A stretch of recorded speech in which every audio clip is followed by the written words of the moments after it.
Hello mga kabibig! Welcome back sa ating bagong YouTube channel. Ito ang pinakamaingay na YouTuber sa mga YouTube. Ako si Kabibig Maglabag-labag na to with Everest. Ako po, binabalikan ng maraming netizen ngayon itong mga anomalyang kinaharap ni Congressman Jinky Luistro mga kabibig. Grabe! May mga proyekto si Madam Jinky sa kanyang distrito na question at anomalya. Nako, yun kasi ang mga sinasabi natin. Dapat linisin mo muna yung sarili mong harapan, bakuran, bago ka manglibak, bago ka manchismis ng ibang tao. O ito kabibig ha, grabe, pinag-uusapan na naman itong anomalya di umano ni Jinky Luistro. Magkano ka? Milyones ba ito kabibig? Anomalya sa overpriced cat's eye project sa Batangas.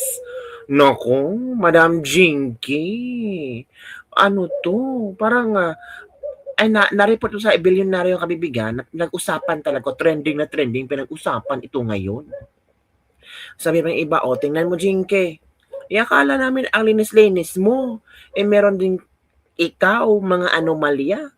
Hindi lang yung anomalya na yan, yung sinasabi ng 18 ex-Marines. Kumusta na? May statement ka ba doon? Tila yata gusto nyo ng impeachment ni Bisara ang siyang, tawag dito, panakip butas sa 18 ex-Marines. At akala nyo ba makakalimutan ng tao yan? Naku, hindi yan makakalimutan, Jenke. Hindi makakalimutan, Day. Nasa kukutin niya ng mga tao, pero yung mga tao naghihintay sa tamang panahon. Tamang panahon na kung saan, nako, wala na kayong kawala. Para kayong mga daga na natatrap sa isang lungga na hindi na alam kung paano lalabas sa kanilang lungga at doon na lang talaga makukulong forever. Ano ba yan? At ito pa, ex-ombudsman Martires, pinatitigil ang impeachment ni BP Sara. Naku, grabe naman ka-powerful itong si ex-ombudsman Martires. Sabi pa ng iba, yan, ombudsman Martires, banatan mo yan si Jinky. Akala kasi si Jinky at mga committee ng Justice Committee, mga members ba na sila lang ang magaling.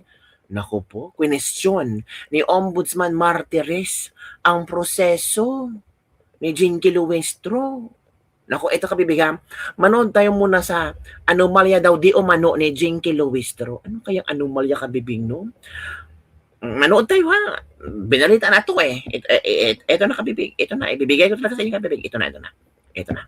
Ang anomalya sa mga proyekto ng gobyerno, inireklamo na sa ombudsman sina Batangas 2nd District Representative Jinky Luistro at mga opisyal ng DPWH Batangas dahil sa umano'y overpriced cat's eye project na binaklas din kalaunan. Overpriced cat's eye project? Halaka, madam. Paano yan? Naku po, ano yan? Paano yan? Uy, ikaw. Sinabi ng complainant na may estimated 7,500 cat's eye units na makikita sa lugar kung 5,000 meters lang ng kalsada ang susukatin. Ang kanilang estimated overpricing aabot sa 75.7 million pesos. Uy, 75 milyones ang estimated overpricing, Madam Jinky. Totoo ba ito? 75 million.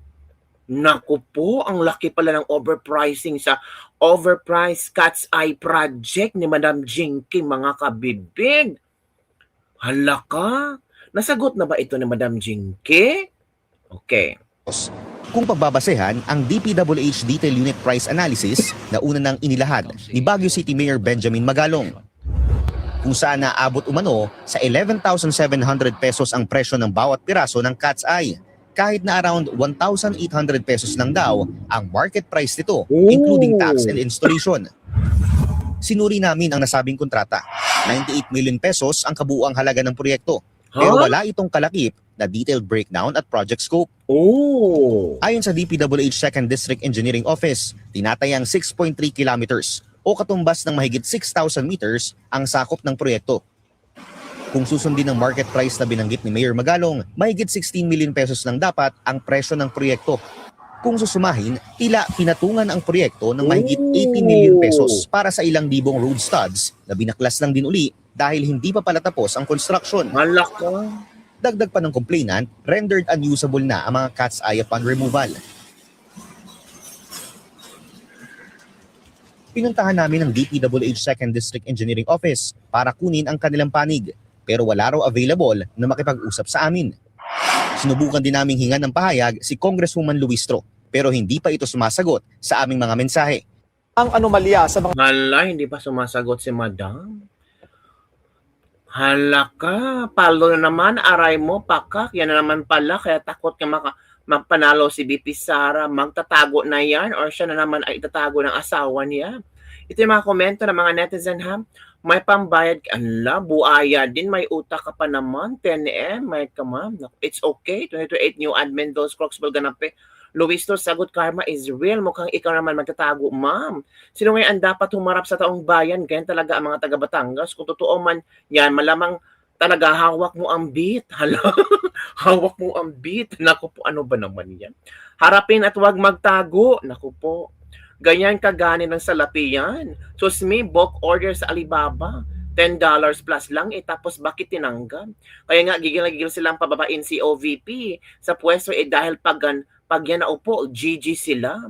Nako, kung Luistro, ano na, bumaha talaga ng biyaya. Dapat ipakulong din yan, corrupt din, umuusad, kaya makasuhan kaya sa ombudsman, walang mangyari dahil sa bendalo hawak. Ito pala lang ganun yung bumaha ang biyaya. Siyempre, si Queen ng Maleta Gang.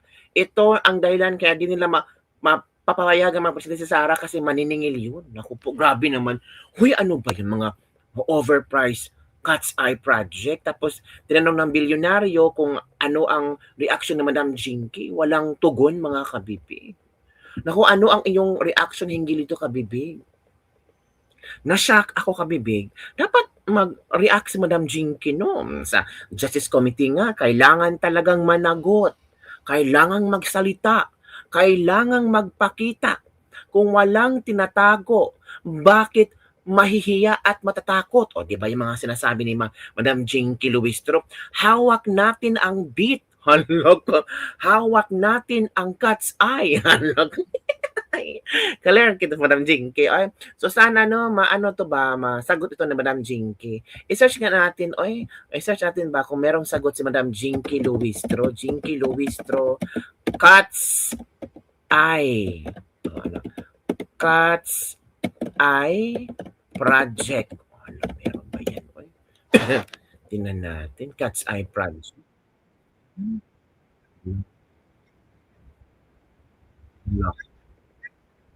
Grabe pala yung overpricing, madam. Nako.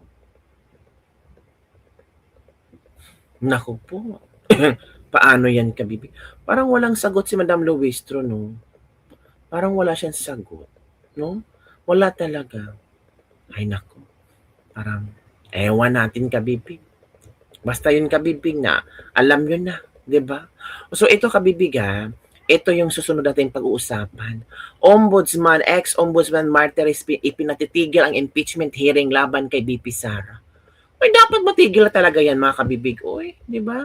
Dapat talaga yung matigil. So, ito na si Ombudsman Martires hinggil sa kanyang obserbasyon at sa ginawa ni Madriaga sa kanya. Oy, di ba? Grabe din si Madriaga ba? Isinama talaga yung pangalan niya. Makinig tayo. Pilit na pilit. O, ito na. Nagulat ako na ba't nadamay ang pangalan ko at pag binusisi mo yung allegation, pilit na isinama ko. Nakalagay Ombudsman Samuel Martires or Ryan Kilala, former President Rodrigo Duterte or Sara Duterte nagpadala ng pera. Sino talaga nagpadala ng pera? Sino ang binigyan niya? Si Samuel Martires o si Ryan Kilala? Meron siyang original affidavit which he executed sometime in November of 2025. Wala siyang binabanggit na Samuel Martires. Ang binanggit lang niya doon, nag-deliver siya ng pera, nandun sa trunk ng isang kotse. He was directed by the security guard to park in a specific area. Iniwanan niya doon, inilagay yung susi doon sa gulong ng sasakyan. Yung sasakyan na yun ay Vios, that was the original affidavit. Tapos nakita niya na pagkaalis niya, mayroong nagmaneho, inilabas yung Toyota Vios na yun sa ombudsman. Unang-una, walang parking area ang ombudsman para sa publiko. Oh. Wala kaming designated parking spaces doon. Pangalawa, bawal pumarada sa harap ng building ng ombudsman. So paano siya papaparadahin ng gwardiya na ang nakakapasok lang sa loob ng compound ng ombudsman ay mga sasakyan na mayroong decal o mga government officials katulad ng mga congressman or ambassadors. Walang sino man na pribadong individual na nakakapasok. Nang nagulat ako na Oh, nakagulat talaga. Kung yun ang, 'di ba? Ang pinagbasihan kasi ni na ex-Ombudsman Martires, yung unang affidavit ni Madriaga, tapos yung supplemental affidavit, parang nag-iba yata. Sa unang affidavit, hindi siya na-mention. Yung pangalawang affidavit, nandun ang pangalan niya. Ano ba talaga, Madriaga? Paano yun na-formulate? Formulate talaga. O, eto pa ang sunod. Nako, Jinky.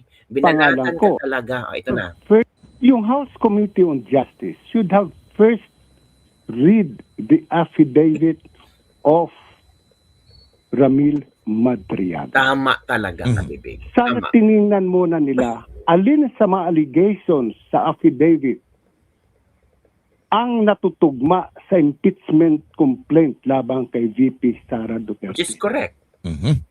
Those allegations that has nothing to do with the allegations in the impeachment complaint dapat hindi pinabasa. So anong nangyari rito? Parang isang fishing expedition na tinatawag namin na mga abogado. Fishing expedition. Naghahagilap ka ng isda para sa isang malaking lambat baka sakaling makabingwit ka ng isda. Ang problema, kuminsan, ang nakukuha mga butete. Okay? Mga In legal butete. parlance, what you actually uncover in fishing expeditions are wrongdoings that has nothing to do with a specific complaint that is before your committee. Alright. Yun lang ang kinaano ko. Si Congresswoman Luistro, didiretsan ko na dahil siya naman ang chairperson. Opo. Hindi niya sana hinayaan ito. Hindi niya sana hinayaan ito dahil ang nangyayari ay sinira ni Madriaga ang integridad ng maraming tao nang wala namang ebidensya. Agree. Sinira talaga, kabibi. Maraming sinira niya si Madriaga. I'm talking about fishing expedition, mga kabibig. Naku, ngayong araw lang to sa interview ni Benny Abante. Naku, may pinasabog si Benny Abante, mga kabibig, na sasagot sa lahat. Ito hindi kami naroon para hatulan siya or sabihin siya ay may sala. Naroon kami upang maghanap ng ebidensya. So tama pala, fishing expedition pala. What's the use of having that trial without evidence? Mamimingwit-rakan mo, mga bay. Wala pang evidence, what is the basis of impeachment complaint? O, diba? Why file impeachment complaint if you don't have enough concrete evidence? Obviously, fishing expedition. Kong Rufus Rodriguez is precisely correct. Pastor, that's it. Congressman Abante admitted they're still in the process of hearing the impeachment to gather evidence. So it's clear as crystal that, as claimed by VP Sara's camp, in evidence fishing expedition, coming from the horse's mouth. O yan, nakabibig. Si Abante na talaga ang naglaglag. Tama si VP Sara, hahanap silang ebidensya, fishing expedition. A joke evidence or a fabricated evidence. Saan yung sufficient in substance? Ba't maghahanap pa ng ebidensya? Hala, naroon din ako para tanungin ka kung ikaw ay duly elected congressman. Hala ka. So fishing without yet evidence? Yun na. Anong hearing yan? Wala pa kayong ebidensya. Akala ko ba sufficient in form and substance? So it's a fishing expedition nga. Hala. Si Abante ba, binuko niya ang kanilang plano, mga kabibig. Si Abante lang talaga ang nagbuko. Sabi ni Martires, sana itong si Luistro, binasa muna yung affidavit, supplemental affidavit ni Madriaga. Kasi ang daming taong nadadamay. San Beda. Oh, yung ano, ni na Numo, o ano pa. Marami na nga. Itong si ex-Ombudsman Martires nadamay. Ang Landbank nadamay. Tapos ito malalaman natin galing kay Abante, naroon kami upang maghanap ng ebidensya. Akala natin substance inform na to. Akala namin may mga ebidensya na kayo. So tama pala. Tama pala ang mga lawyer ni VP Sara na this is really a fishing expedition. Nako, si Benny Abante talaga ang rason na ipapatigil ito ng Korte Suprema. Si Benny Abante posibleng maging rason na mag-release ng TRO ang Korte Suprema kasi nahuli sa bibig ni Benny Abante, oh. Naroon kami upang maghanap ng ebidensya. Nako, ito na, BP Sara, ito yung hinahanap yung ebidensya, oh, para sabihin nyo talagang, this is really a fishing expedition. Nako, paano yan? Ano kaya isasagot ni Luistro nito? Nako, Justice Committee, mag-ano kayo, magbigay kayo ng tawag dito, statement hinggil dito, si Benny Abante, oh. Nako, nagpa-interview pa kasi. Mahilig talaga itong mga taong to sa grandstanding. Okay na yung mga ginawa niyo sa Justice Com. Okay na yung si Madriaga. O, sabog na si Madriaga. Eto pa, nagsabi si Benny. Paano yan? Mas lalong malulugmok yung impeachment mini trial hearing nyo dyan sa Kongreso. Mas lang mawawala ng trust yung mga tao sa congressman. Diba? Pilit yung sinasabi, may mga ebidensya na kami. Bakit nagpapasupina pa kayo? Ito na ang sagot kung bakit may mga supina pa. Dahil naroon kami upang maghanap ng ebidensya. Diba? So yun kabibig. Nasagot na ang malaking tanong kung bakit may mga supina pa, may mga witness stand pa, and so on and so forth. Nasagot na. At ang sumagot niyan ay si Benny Abante para maghanap ng ebidensya. Diba? So yun ang kabibig ang ating libak-libak for today. Tama niya si Ombudsman, ex-Ombudsman Martires. Itigil yun na yung impeachment ni BP Sara. Oy. Itigil yun na kalokohan, inconsistent ang mga pahayag ni Ramil Madriaga. O mas lalo yung sinira yung mga kongresista, yung iba. Diba? Marami niya nadamay, marami nasisira. Diba? So yun ang kabibig ang ating libak-libak for today. Don't forget to like, subscribe, and share this video pa sa mga latest trending news nating pag-usap-usapan. Bye everyone. See you next time.